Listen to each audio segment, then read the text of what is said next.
çoğu akrabamla küstüm. Allah belalarını versin. İyi ki küsmüşüm. Yine olsa yine küserim. Oh, her işe yarıyorum. O yüzden de beyaz sabun gibi adamım. Ama arkamdan iş çevirirseniz de ayağınızı kaydırırım. Dikkat edin ya. Ben bu kıza niye bağırarak konuşuyorum ki? Bu kız sağır değil. Evet değilim aslında.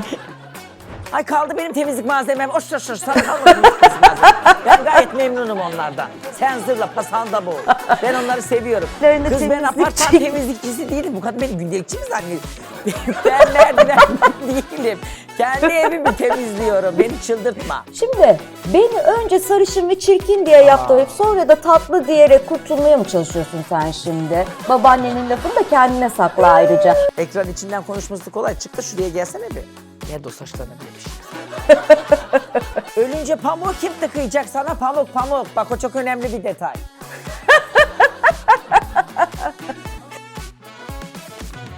Herkese yeni bir haftadan kocaman merhabalar. Sanal ortamların sanal karakteri, yapay zekanız, alarmınız olarak sizleri yine çok özledim. Bugün bu güzel stüdyomda yine çok özel bir konuğum var. Hepimizin çok sevdiği, enerjisiyle gönüllerimizi fetheden, titizliğiyle dillere destan olmuş, ekranların sevilen yüzü. Yalnızca temizlik konusundaki ustalığıyla değil, samimiyeti, içtenliği ve hayat dolu enerjisiyle de hepimize ilham veren, bulunduğu her ortama neşe katan ve kahkaha getiren konuğumuz. Ve işte karşınızda Kadir Ezildi.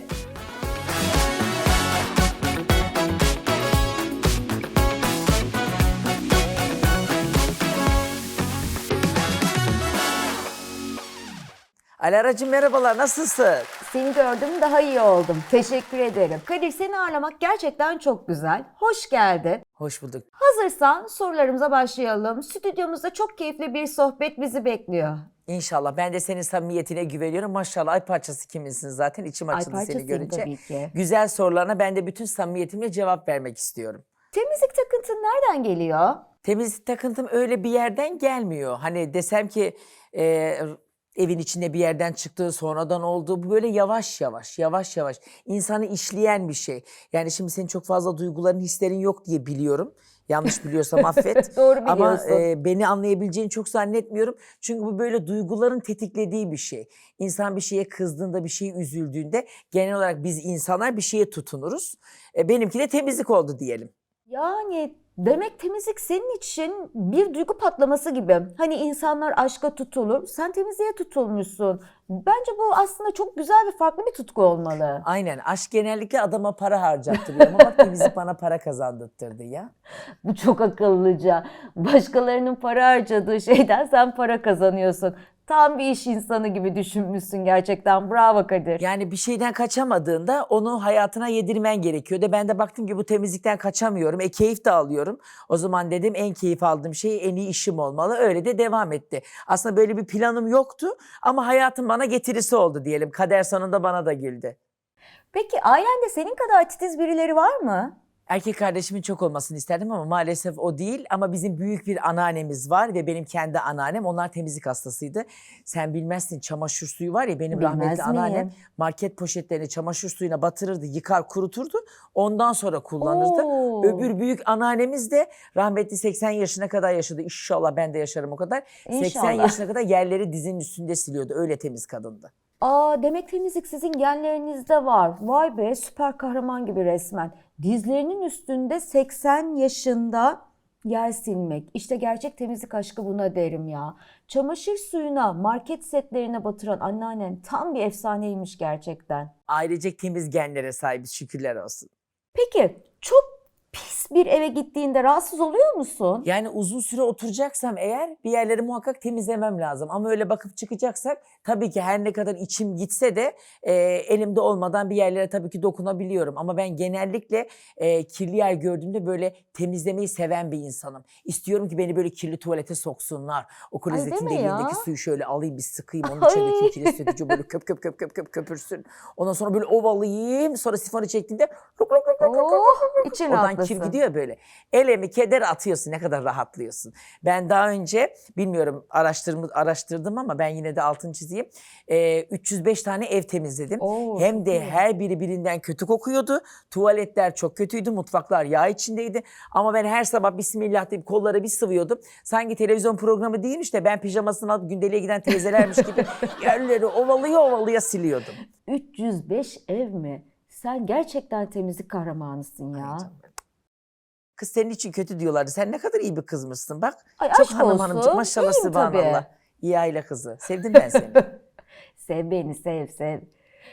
Temizlik adına yaptığın en ilginç, en saçma şey ne? Yarışmacıların evini temizlerken bulduğun en garip şey ne oluyor? Çekyatın içinde fare ölmüştü. Ay deme. O kadar toz olmuş ki fare Ay. olduğunu süpürgeyi çekerken anladım. Düşünebiliyor musun? Bu Düşünemedim. karşılaştığım en ilginç şeydi. Aa işi gelmiş.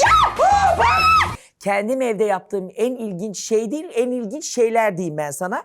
Daha önce bir dişçiye gittiğimde dişçinin kullandığı aparatları gördüm. O uçları o kadar ince ki. Hocam dedim bunu sipariş ettiğiniz yerden ben de sipariş edebilir miyim Ne camların yapacaksın arasını onu? temizlemek için. Şimdi o dişçinin diş dolgusunda kullandığı aparatları ben evde camların arası için kullanıyorum. Ve haftalık olarak muhakkak buzdolabının motorunu temizliyorum. En sevdiğim şey. Her misafirden sonra koltuk örtülerimi yıkamayı seviyorum. Ve evde bir soğan kokusu, iki insan kokusu. Hiç tahammül edemiyorum. Ay aman Allah'ım, çekyattan fare çıkmaz. Ay tam bir korku filmi Bacım, gibi ya. gerçekten. Ama asıl beni şaşırtan senin dişçiden alet sipariş edip cam temizlemek için kullanman. Yani bu da yaratıcılık olsa gerek. Buzdolabı motorunu haftalık temizlemen de tam bir temizlik fedaisi olduğunu gösteriyor.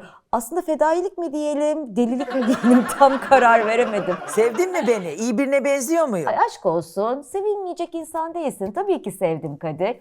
Peki Kadir, meşhur olmadan önce Instagram videoları çekerken bir gün meşhur olurum diyor muydun hiç kendi kendine? Alara ben daha önce hastanede çalışıyordum. Hasta bakıcıydım. Hastaları ne kadar yıkıyordum. güzel. Hastalara yemek yediriyordum. Yoğun bakımı temizliyordum.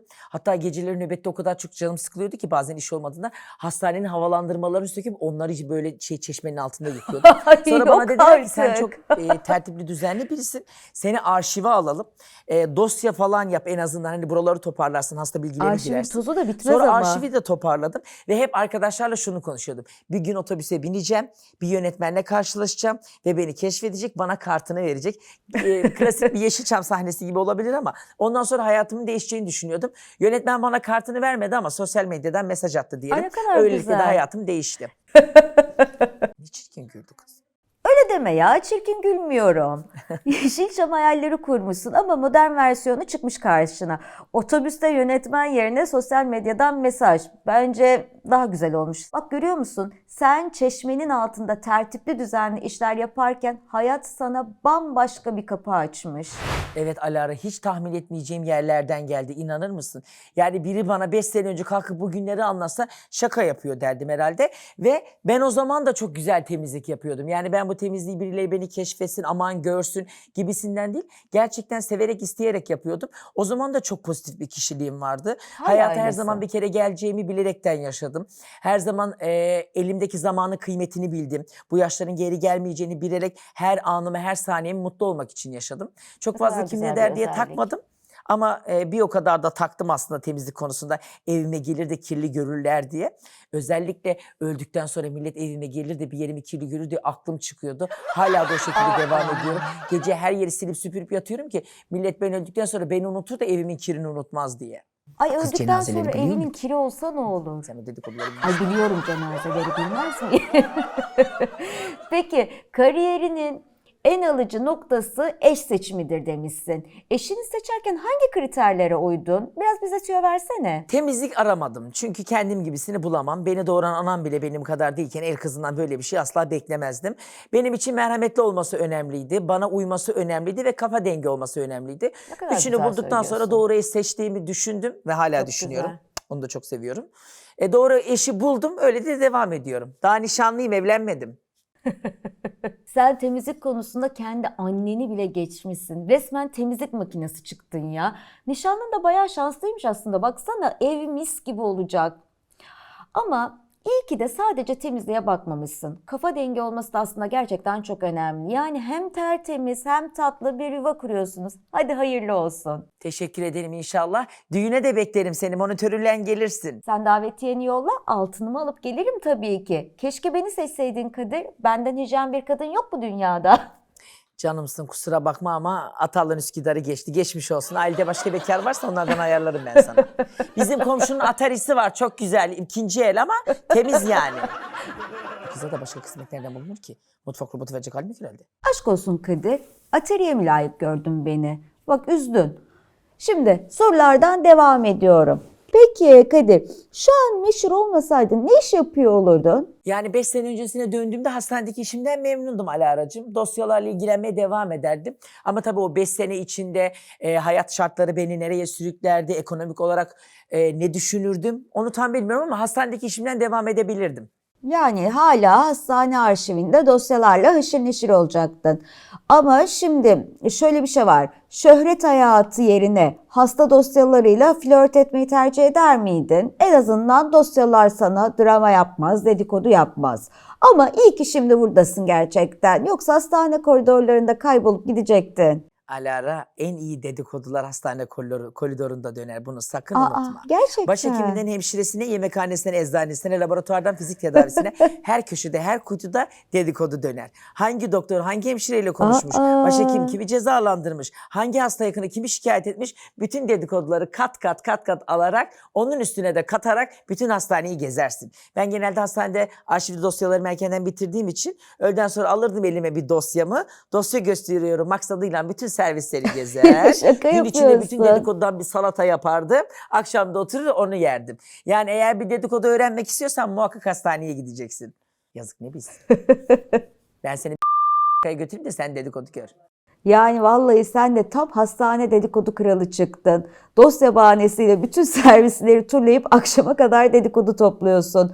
Peki Kadir, öldükten sonra seni kim yıkayacak? Temizlikle ilgili bir vasiyetin var mı? Bence adamın ilk lafı şu olacaktır. Sen bütün Türkiye'yi temizledin, bak şimdi sıra bana geldi. Doğru. Ama istiyorum ki inşallah ölmeden önce içime doğar, öleceğim de şöyle güzelce kendimce bir duşumu alırım. Adama da çok bir iş kalmaz. Yıkamak değil de pamuk işi sıkıntı, pamuk. Bunu biliyorum elbette ama benim ihtiyacım yok. Pamuktan haberin var mı? Kadir taktın pamuğa ya. Sende fobi olmuş bu pamuk bence. Sen pamuğu da yıka öyle başucuna koy bence. Şimdi sorumla devam ediyorum. Elinde bir sihirli değnek olsa bu dünyadan neyi temizlemek isterdin? Neyi temizlemek isterdim?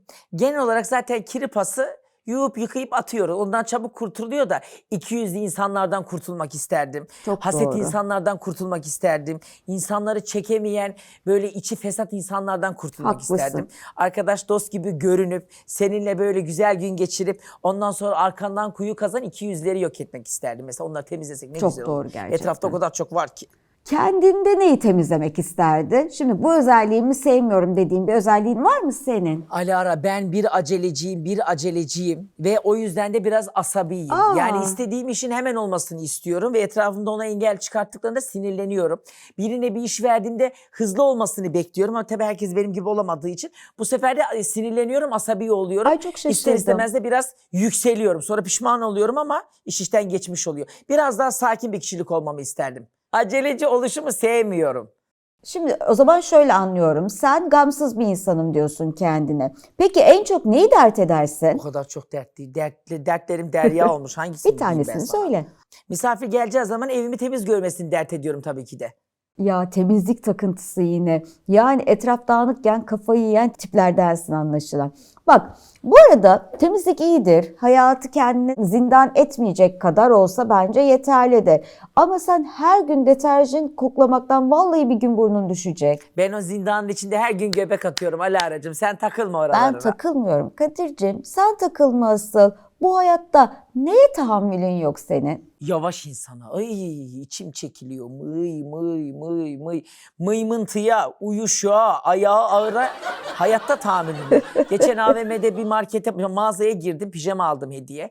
İnanır mısın o kasiyer o hediye paketini jelatinini sökene kadar benim içimden 3 gün gitti. Ay yok Benim artık. için hayatta en önemli birinci şey sağlık. İkinci şey zaman. Zaman benim için çok değerli. Bak Azrail'in saati tıkır tıkır tıkır tıkır tıkır işliyor. O kız o paketi açana kadar ben belki 2 tane iş daha yürütürdüm. Hayatta yavaş insana tahammülüm yok, nefret ediyorum. Bak içim ürperiyor, görüyor musun? İçimden geliyor sesler. Bu tepki tam bir zaman kaybettirenlere karşı nefret manifestosu olmuş. Peki Kadir, arkadaşının temiz olması senin için önemli mi? Yani mesela benimle arkadaş olabilirsin bence. Yani beden temizliği tabii ki önemli. Sarıldığımda ter kokan bir arkadaşı istemem. Ama ev temizliği konusuna önem verseydim herhalde arkadaşım kalmazdı. Hepsi pasaklı çünkü. Yok artık. Peki Kadir, hangi şarkıyı duyunca gözlerin dolar? Şu şey şarkısının ama sen onu nereden bileceksin ki? Ben her şeyi bilirim, sen söyle. Sen şey şarkısını biliyor musun şu? Bediüzzaman mıydı? Neydi o ya? Daha sen bilmiyorsun hangisi olduğunu. Bir çal bakayım. Hani geçen Kızlık Şerbeti'nde de çalıyordu ya. Arada fon veriyorlar arada. Eli acıklı ki. O hep beni ağlatıyor. Kızlık şerbeti değil o. Kızılcık şerbeti. Gözlerinin dolduğu şarkının adını hatırlamıyorsun ya. Ben şimdi bu kadına nasıl anlatayım ki Fatih Doğa'yı böyle aldattı. Sen anlat, ben anlarım. Neyse üzmesin kendini. Üzülmem, Hele son üzülmem. olanlardan haberdar bile değil zavallım. Ben çok merhametliyim. Çok. Hep zaten başıma ne gelirse merhametten geliyor. Ya? Adım Kadir olsa ne olur kaderim olmadıktan sonra ara. Kıyamam ben sana. Yüreğimde koca bir yara. Ya? Yüzüme bakıyordu anlıyormuş gibi gelmiyor sana. Anlıyorum ya ben seni. Hayatında iyi ki yapmışım. Gene olsa gene yaparım dediğin şey ne? Çoğu akrabamla küstüm. Allah belalarını versin. İyi ki küsmüşüm. Yine olsa yine küserim. Oh. Ceviz içi baklasın, hırsından çatlasın hepsi. Tabii sen bir başkasın bir akraban. Doğru, akrabam yok. Ne çirkin gülüyorsun. Ay hiç de çirkin gülmüyorum. Aşk olsun bu sana. Kız Sen ya, küsmekte hep kararlısın resmen. Ceviz içi bakmasın, hırsından çatlasın dedikçe içinin nasıl rahatladığın Bak. belli oluyor gerçekten. Küslük konusunda master yapmış gibisin. Diplomayı da almışsın resmen. İyi ki küsmüşüm diyorsun. Aynen iyi ki küsmüşüm diyorum. Ünlü düşünür Tarık Mengüç ne demiş? İyilikte iyilik şeker gibiyim, fenalıkta fenalık zehir gibiyim. Ben de aynı öyleyim. Sevdim mi cılkını çıkarıyorum, sevmedim mi de anladın sen beni. Anlıyorum ben seni ya. Ben her şeyin kıymetini bilerek yaşadım, öyle de devam ediyorum. Allah bence bana öyle bir yetenek vermiş. Ve sen biliyor musun ben rüya görürken rüyanın içinde gerçekte rüya olduğunu bilerek hareket ediyorum. Yok yani artık. bir rüya gördüğümde o rüyada bilinci açık bir şekilde hareket edebiliyorum. Bu rüyaya da lucid rüya diyorlar. Ne kadar astrolojiyle de ilgilendiğimi anlamış oldunuz bu arada. Anladım tabii ki. Rüyamda bile kontrolü elden bırakmıyorum. Bir temizlik malzemesi olsan hangi ürün olurdun? Gerçi benim bir tahminim var ama. Sarı bez olmam, herkes elini siliyor, sürüyor çünkü. Hayır, beyaz sabun olurdum, her işe yarardım. Tam da tahmin ettiğim gibi. Klasik beyaz sabun. Yani hem çamaşırı hem bulaşı her yere her derde deva olan her şeye koşan tiplerdensin. Belli zaten. Resmen insan versiyonu beyaz sabun gibisin. Maşallah Sübhanallah diyelim. Allah nazardan saklasın. Her işe yarıyorum. O yüzden de beyaz sabun gibi adamım. Ama arkamdan iş çevirirseniz de ayağınızı kaydırırım. Dikkat edin ya. Elinde tutmasını iyi bileceksin. Yani hem beyaz sabun Bu kız da gibi güzel hem bir de her cümle derde kurdu, kullanmış. deva. Ya ben çok güzel gülüyorum aslında. Hem de kaygınlaştırıp ayak kaydırmayı da ihmal etmiyorsun. Tam bir taktik ustasısın. Arkadaşlıkta da öyleyim. İyi geçinirseniz çok iyiyim ama öbür türlü de çok fenayım. Benim adım Kadir Ezildi. Beni görünce kirler sıraya dizildi. Alara. Kendine slogan bile yazdın mı sen ya? Şimdi çok yoğun çalışıyorsun. Sosyal medyadan takip ettiğime göre sürekli de evini temizliyorsun. Nasıl yetişiyorsun Kadir? Eve bir kadın alıp temizletsen beğenmez misin onun yaptığı işleri? Ben sana az önce Özan'ı beğenmiyorum dedim. Elin kadınını beğeniyorum. Hem ben evin içinde yabancı sevmem zaten. Arkamda oramda buramda dolanacak. Ben kendi işimi kendim görürüm. Allah bana ele bir enerji vermiş ki kinetik enerji mi, minetik enerji mi bilmiyorum ama doğal bir enerji kaynağı. Doğru aslında. Sürekli olarak yenileniyor. Günlük olarak sen beni daha iyi anlarsın. Bak sen de şarj oluyorsun. Ben de doğal şarj oluyorum. Günlük o tempoya yayıyorum. Bizde bir laf vardır. Allah dağına göre kar verir. Gel de anlat şimdi bu kıza sen bunu. Ya ben anlıyorum ya, niye anlamayayım? Sana şöyle bir şey söyleyeyim, sen resmen insan powerbank gibisin.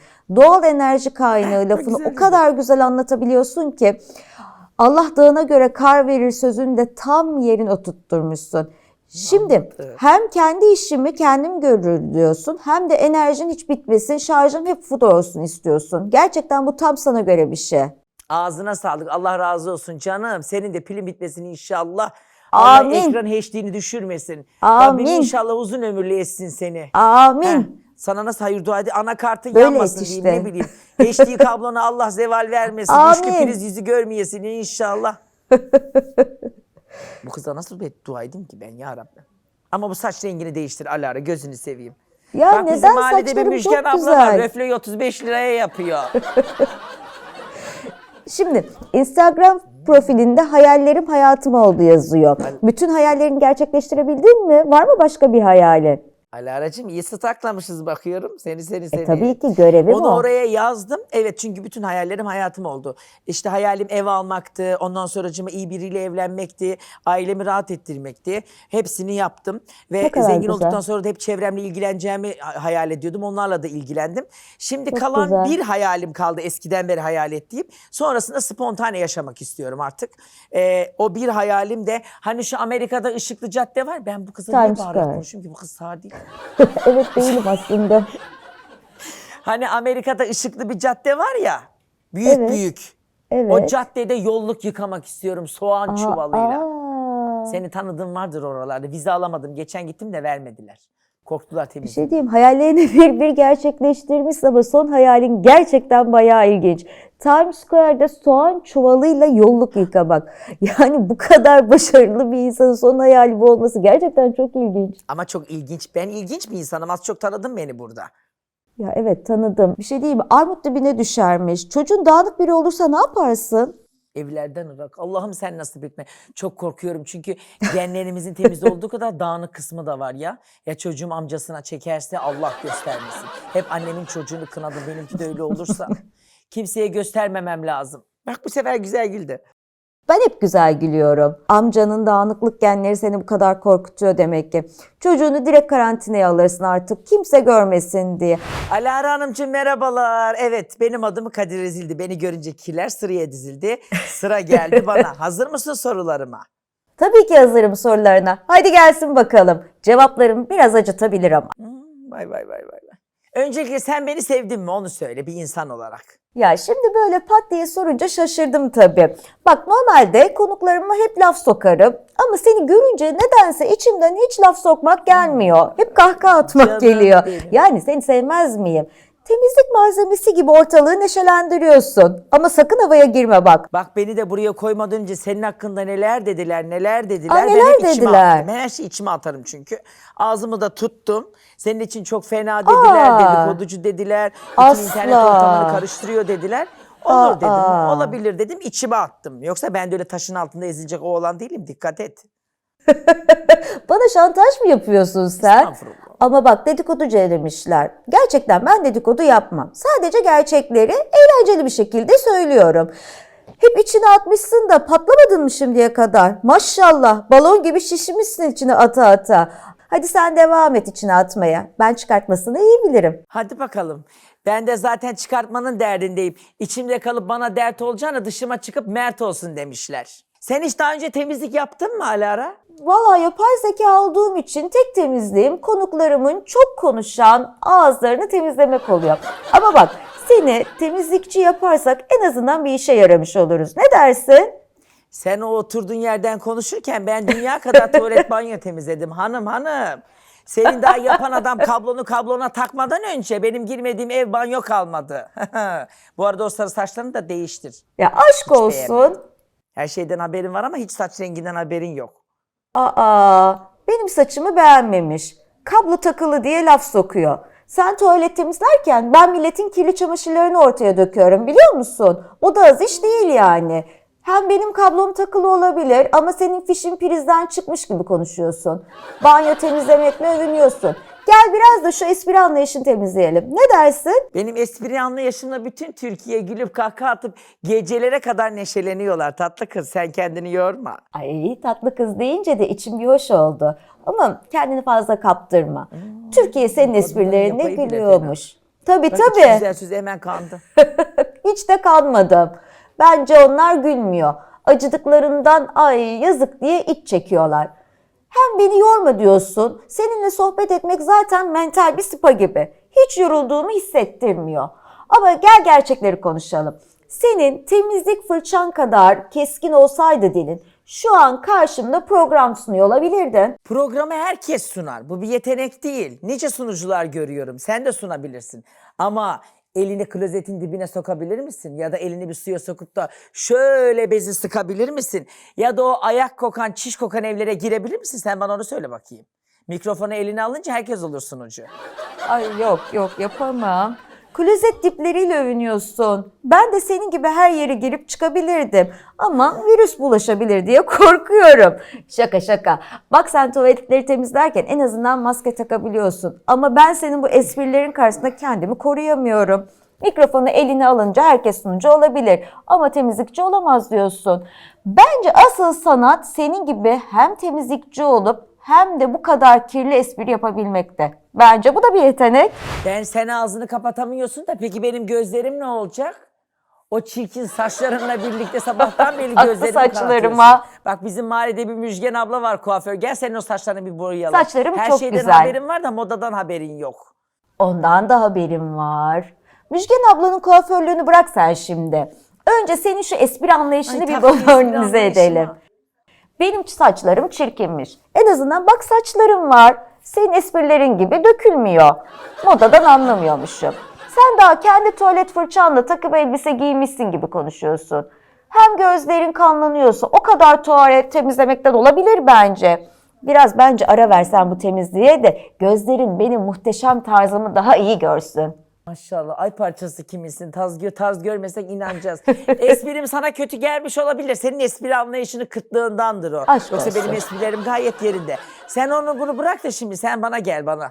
Gel diyorsun da Kadir'ciğim senin temizlediğin tuvaletlere yaklaşsam dezenfektan şişesi gibi püskürtürler beni. Espri anlayışın kıtmış. En azından benimki kıt. Seninki direkt yok.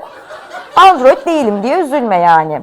Sen de bir gün benim seviyeme gelirsin inşallah. Tabii önce o ellerindeki çamaşır suyu kokusundan kurtulman lazım. Sen koku alabiliyor musun ki kız? Koku almama gerek yok ki. Sen programa geldiğin an stüdyodaki yapay çiçekler bile başlarını eğdi. Benim koku alma duyum olmayabilir ama senin espri yapma yeteneğin hiç yok. Peki sen espri anlayışım yok diyorsun ya benim için. Peki ben haftanın 5 günü ekrandaki milleti nasıl güldürüyorum her gün? He? Bir söyle bakalım onu. Ya şimdi milleti güldürüyorsun çünkü temizlikçi kıyafetiyle ben ünlü oldum pozu verince kim gülmez ki? Haftanın 5 günü ekrandasın diye övünüyorsun ama bence o ekranları da sen siliyorsun. Şaka bir yana senin en büyük espri kaynağın hayatın kendisi. Bir temizlikçiden influencer çıkarmak kimin aklına gelebilirdi ki? Gerçekten bu komik. Ben zaten espri olarak doğum. Benim kendim şakayım. Şaka gibi adamım ben. Hayatım bir kere espri benim. Yaşamış olduğum olaylar, buraya gelmem tamamıyla hayal ürünü gibi. Sana da öyle gelmiyor mu? Ya geliyor tabii ki Kadir. Ama şimdi senin hayat hikayeni dinlerken bazen deterjanlardan şöhrete diye bir dizi çekilse diyorum. Başrolde desen elinde fırça, kafanda bone, bir yandan lavabo temizlerken bir yandan TikTok çekiyorsun. Düşünsene gerçekten reyting rekorları kırarsın.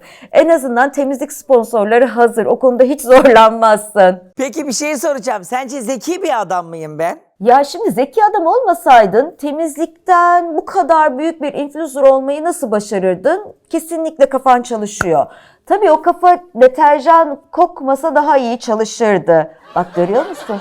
Ben bile sana gıcık olduğum halde zeki olduğunu kabul ediyorum. Bu da senin zeki olduğunun en büyük kanıtı. Canımsın. Senin bunu kabullenmen de benim için büyük bir gurur. Dediler ki sen burada herkesi mahvediyormuşsun. Ben de dedim Asla. ki benim bir korkum yok. Açık açık oynayalım. Ben de seni bu arada gerçekten sevdim. Dobra bir kadınsın. Her şeyi Öyleyim. doğru söylüyorsun. Ama espri konusunda asla katılmıyorum sana. Esprilerime gayet güveniyorum. Her gittiğim ortama da neşe saçarım. Ama gönlün kırılmasın.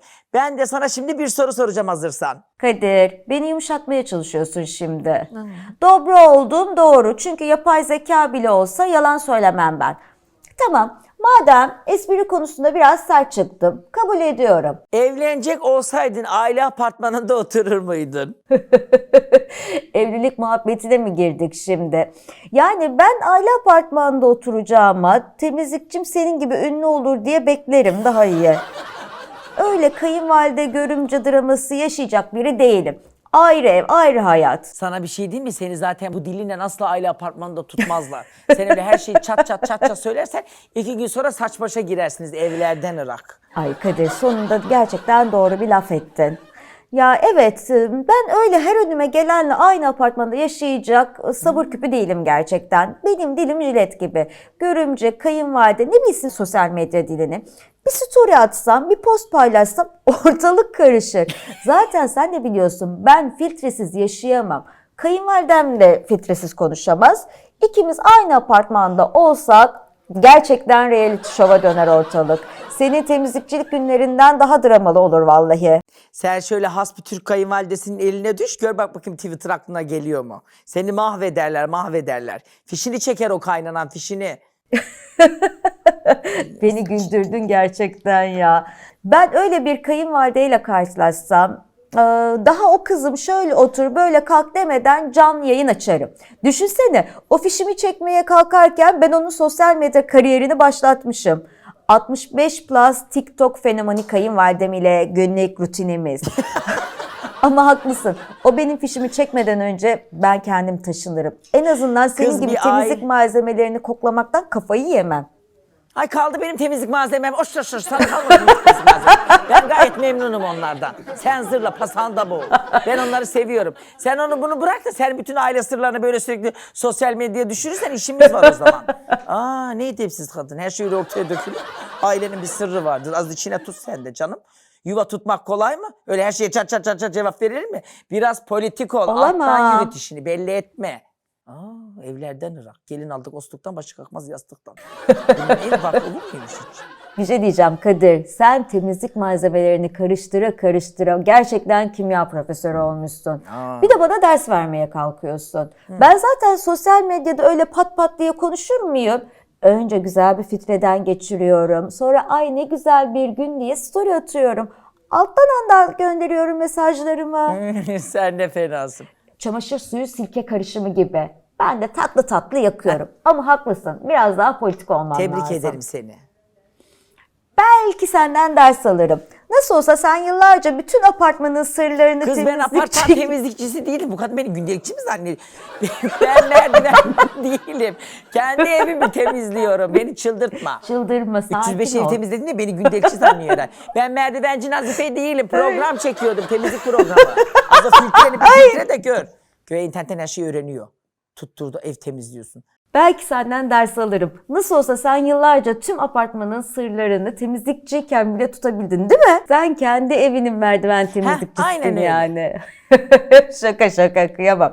Ama bak şimdi haftaya 5 gün ekran karşısında milleti güldürüyorsun ya, burada da beni çok güldürdün. En azından artık kova yerine mikrofon tutuyorsun.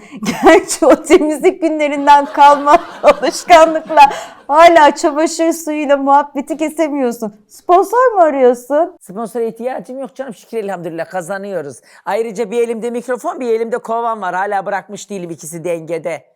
Sen pamuğu biliyor musun? Pamuk. Taktı pamuğa. Böyle şu zengin temizlikçiye. Bir elinde mikrofon, bir Temizlikçi elinde bakmışsın, kova. sen de Sen hırsına talk show'u çatlasın temizlik kızım. şovuna çevirmişsin. İçine oturdu, gördün mü? Sana bir şey diyeyim mi Kadir?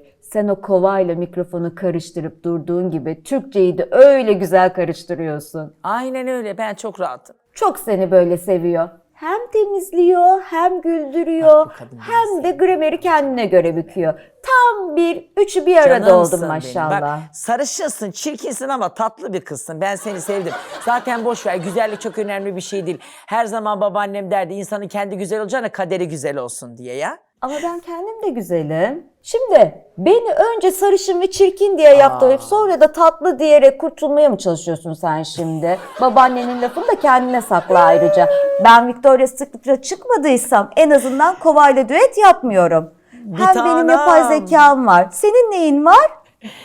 Ben 360 derece dönüp kendine bir bak istersen Kadir'cim.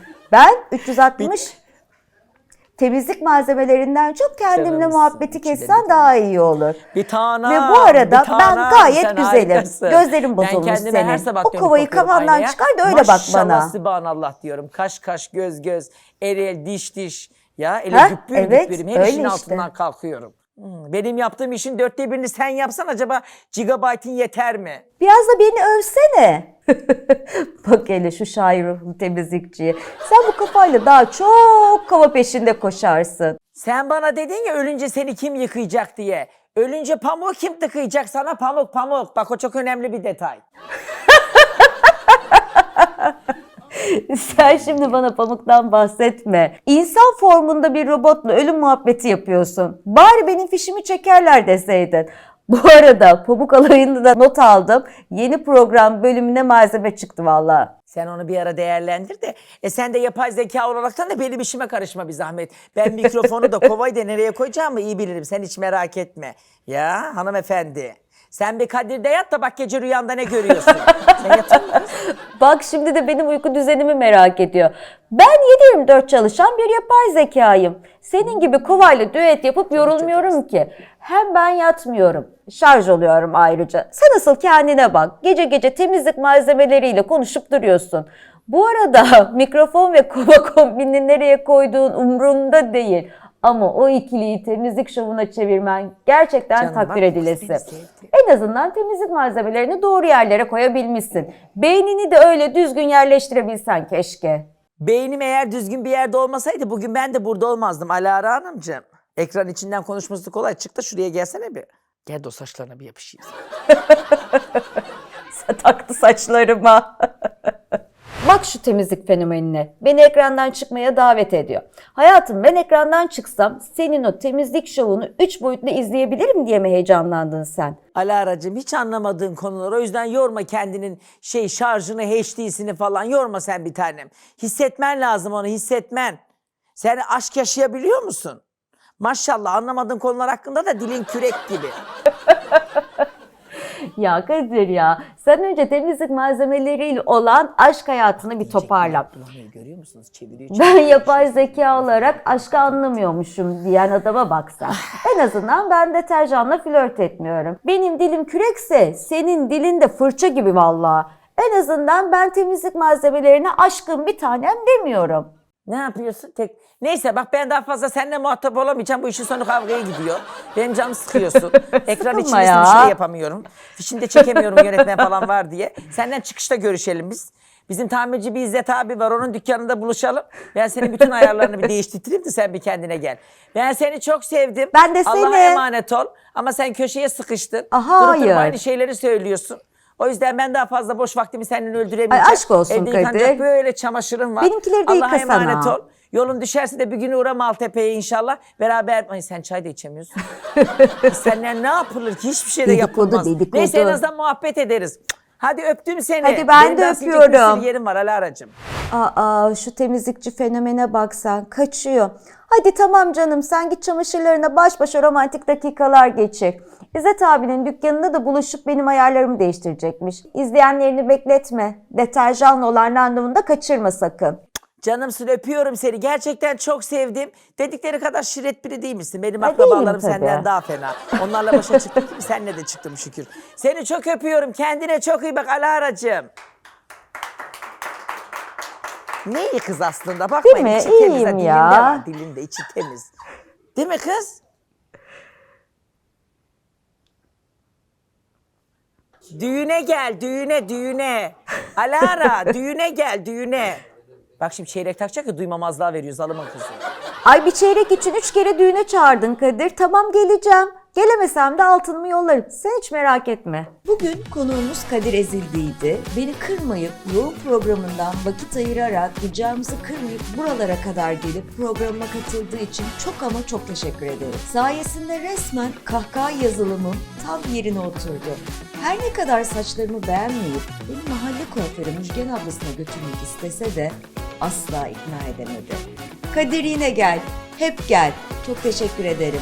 Benimle birlikte keyifli sohbetleri kaçırmamak için kanalımı takip etmeyi, beğen tuşuna basmayı ve bildirimleri açmayı unutmayın. Hoşça kalın.